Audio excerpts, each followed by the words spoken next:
দেশের শীর্ষ পত্রিকার প্রধান শিরোনাম, প্রতিদিনের বাংলাদেশ। অর্থনীতি নিয়ে ফাঁকা আওয়াজ নাকি বাস্তবায়নও করা হবে?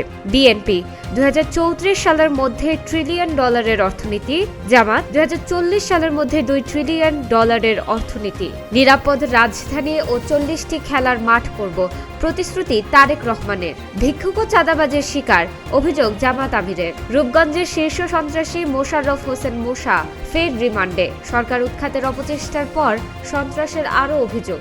কালের কণ্ঠ, শেষবেলায় চুক্তি, কেনাকাটার হিড়িক, বিপুল দায় দেনার বোঝা পড়বে নতুন সরকারের ওপর। যুক্তরাজ্য, চীন থেকে কেনা হচ্ছে বিমান আর জাহাজ, বিপুল ঋণ ও 1 লাখ কোটি টাকার পে স্কেল বাস্তবায়নের আতঙ্ক। এমন প্রতিশ্রুতি দিতে চাই যা আমরা বাস্তবায়ন করতে পারব। সমাবেশে তারেক রহমান, রাজধানীতে 40 খেলার মাঠ হবে, ঢাকা শহরকে নিরাপদ শহরে রূপান্তরিত করব, তুরাগ নদের ওপর ব্রিজ স্থাপন করা হবে, সমাবেশে জানিয়েছেন তারেক রহমান।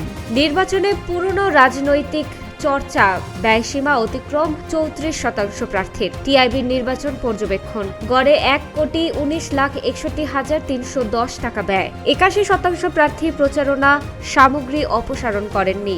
অচল চট্টগ্রাম বন্দর, বিরোধ তুঙ্গে। 4 প্রভাবশালী শ্রমিক নেতা নিখোঁজ হওয়ায় ক্ষোভ বাড়ছে। 600 কোটি টাকা কমিশন পাবেন আশিক শ্রমিক নেতা। যুগান্তর, 2/3 ভোট পড়ার আশা, দল ও প্রার্থীদের শান্তিপূর্ণ কার্যক্রম চাই ইসি। প্রবাসী ও দেশের ভেতরে যে হারে ভোট পড়ার কথা ছিল সেই লক্ষ্য অর্জন হয়নি। রাজধানীতে 40টি মাঠ, রাস্তা হবে প্রশস্ত।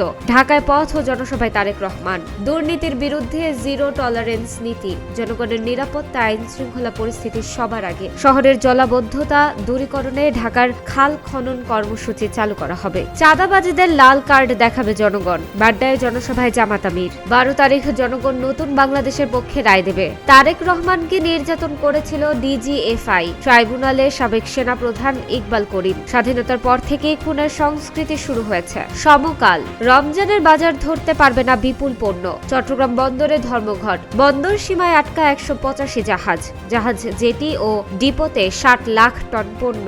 ঘোষিত ইশতেহারের সঙ্গে বাস্তবতার অনেক ফারাক, ডক্টর ফাহমিদা খাতুন। ভোটের আগে ডিপি ওয়ার্ল্ডের সঙ্গে চুক্তি হচ্ছে না। নিউ বোর্ডিং কন্টেইনার টার্মিনাল, অনির্দিষ্টকালের ধর্মঘট 15 ফেব্রুয়ারি পর্যন্ত স্থগিত।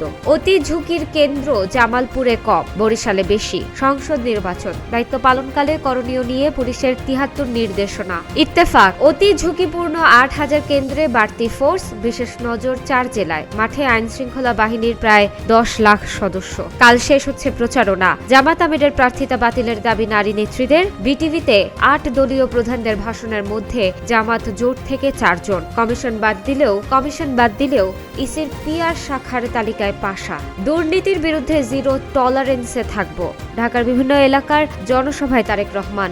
ঋণ খেলাপি দুর্নীতিবাজীদের জনগণ লাল কার্ড দেখাবে, বাড্ডায় জনসভায় ডক্টর শফিকুর রহমান।